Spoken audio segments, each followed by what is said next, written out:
だからちょっと悪ガキ感を感じるっていうか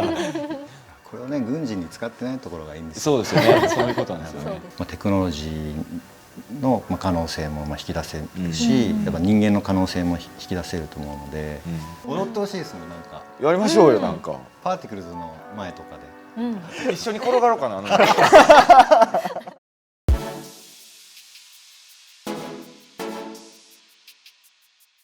これもう一見何がすごいのかがもうわからないんだよ。でも話聞けば聞くほどやばってなる。ってなるけど2段階のすごいがありますよね。大蔵の作品は。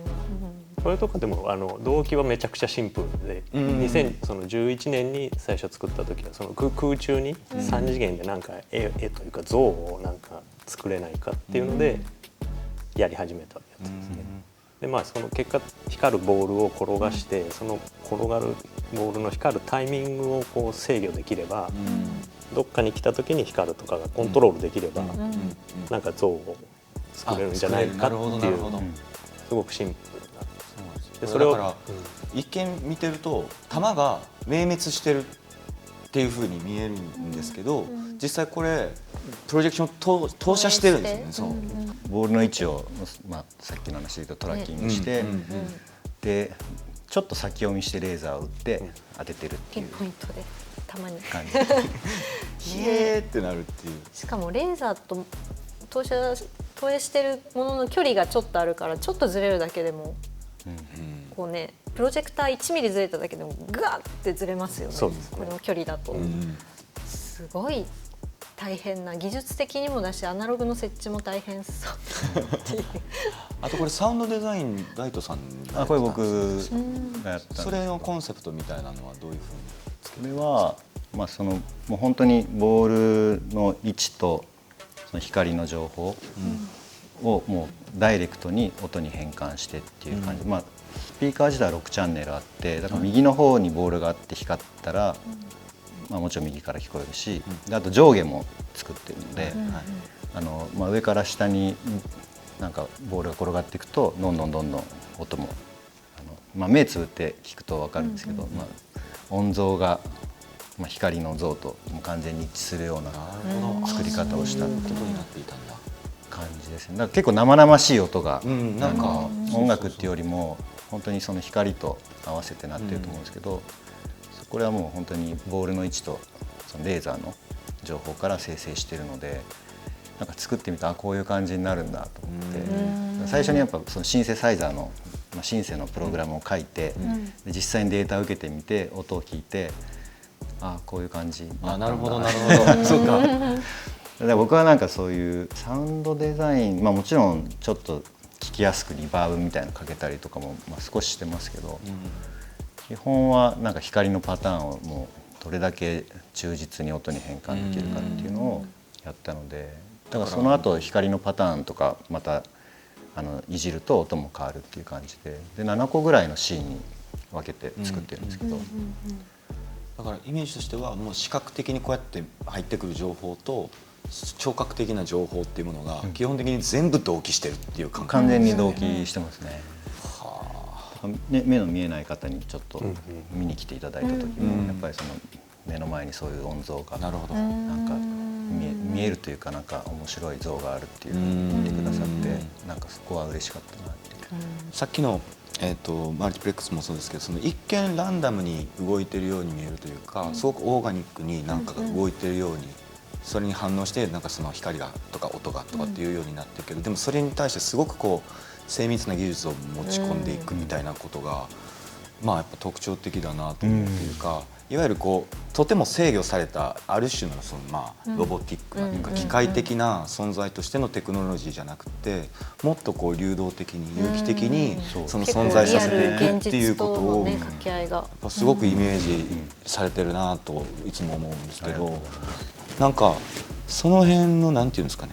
最近の変容ぶりってどんな感じですか？いや、もちろん技術はどんどん進化していくし、どんどんそれこそ5年前どころじゃないぐらいさらに技術は多分人間のそのオーガニックな何かしらに複雑性を持って寄り添ってきてるような気がするんですけど、その屋外でやってるロボットあれとかはなんか最近やり始めた感じじゃないですか。そうですね。あれなんか夢がありますね。であれもやっぱ衛星っていうのが、まあ、もちろんかなり計算されて予定通り動いてるとはいえ、まあ、ある種有機的な動きをしていて、でそれをまあだから結構そのパーティクルズと構造は似てると思うんですよ。その有機的に動いてるものをその計算によって、まあ、システムを入れて、まあ、レーザーを打つっていうのはなんか一緒だと思うんですけど、これはスケールがちょっとだからあれですね、ちょうどある種悪ガキのそうですね。なんか結構そういうとこはね。宇宙に飛んでいるそのサテライトに対してレーザーいややってみよう。やれるやれんね。本来これその制限がなかった場合はその自分たちでこう触れたんですよね。触れたというかレーザーを打てたみたいなもんですよね。衛星選ぶとそこにレーザーが行くとか、行くとかっていうことがね。これもまあ他の作品でもそうです。まあ肉眼では見えないものを、まあ、可視化するっていう意味でやっぱ空には実はねいろんなイベントというか、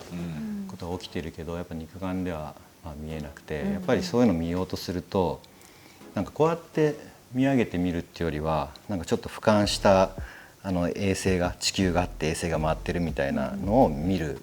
と思うんですよ、視点的には。でも本来はやっぱこの位置から見上げると実はあるっていうのが一つ視点としてはあるので、だからそういうことのなんか補助というか、なんかそういうことになるし、まあ、さらに言うとこれ、ね、100台ぐらい作って砂漠とかに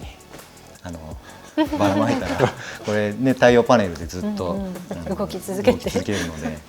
いいなっていいな。それをやるために今回そうですね。一台これはまずプロトタイプ最初の一歩。技術としてそこに存在しているそのサテライトにタッチできるっていうこのなんか考えがすごい面白いと思いつつ、あるこう危険性も感じるじゃないですか。だからちょっと悪ガキ感を感じるっていうかこれをね軍事に使ってないところがいいんですよ。そうですよね。そういうことなんですよね。ね、全然転用できることばっかりだと思うんでね、すそうですよね。よく欧米だとね、軍事開発があってそこの技術が民間で使われるっていうこと多いですけど、日本の場合そこがなかなかその方向じゃないので、アートから技術が出てくるっていうのはいかにも日本らしくて素晴らしい形だなって思いますけど。ライゾマのコンセプトってベースにあるコンセプト人間とテクノロジーでしたっけ？そういうとこもあるとは思いますね。なんでキューブのやつとかもそのキューブのショーにすることもできるし、でまあ、ドローンとダンサーのプロジェクトとかも、まあね、それこそドローンだけのショーもできると思うんですけど、やっぱりそこに人が入ることでなんか、まあ、テクノロジーの可能性も引き出せるし、やっぱ人間の可能性も引き出せると思うので、だからやっぱり両方あってっていうのは結構多くのプロジェクトではやっぱり人間ありきというか、っていうところはありますね。これから先、まあ、さらに技術も変わっていくだろうし進歩していくだろうし、なんか人間とテクノロジーの関係っていうものをライゾマ的にはこれからどういうふうにこう提案していきたいみたいな、なんかイメージってあります？普段身近に使ってるテクノロジーってこうどんどん進化してって、なんかでも何が行われてるかもどんどん分かんなくなっていくっていうか、便利になればなるほど逆にこう距離が遠くなってっちゃうような気がするんですけど、だけどまあ作品とかだとそれをもうちょいこう身近なものとしてというか、逆に近くできるかなとは思いますね。昔はなんかそれが身の回りで使ってる技術の方が距離が近かったけど、進化していくと今度ちょっとそれが逆になってきてるというか、使ってるものがじゃあ裏でどういうことが行われてるかとか、どういう技術がそこで動いてるのかっていうのがどんどんブラックボックス化してってるような、だけど作品実際作ったりするとやっぱよく知らなきゃ作れないし、そのどういうことがっていうのを理解しないといけないし、まあそれをこうやって作品として見せると、まあ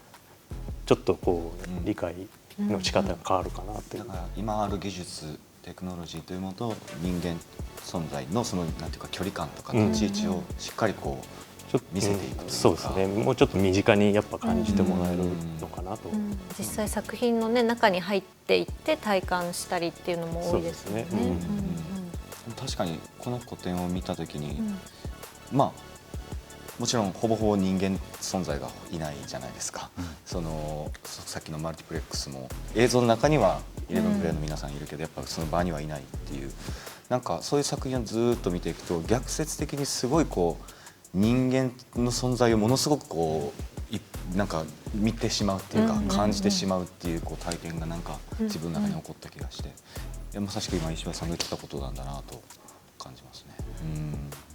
これいつまででしたっけ？6月22日。ちょっとだけ延長しました。ちょっとね。嬉しい。まあまあでもこれがなくてもまたどこかで絶対まだ全然やってると思うので、また進化した形で見られると思いますよね。ね、やれるといいですね。踊ってほしいですもん、なんか。やりましょうよ、なんか。パーティクルズの前とかで。なんか一緒に転がろうかな。これからのご活躍も本当に楽しみにしております。本当に今日はありがとうございました。ありがとうございました。ライゾマテックスから真鍋大東さん、石橋元井さんでした。ありがとうございました。ありがとうございました。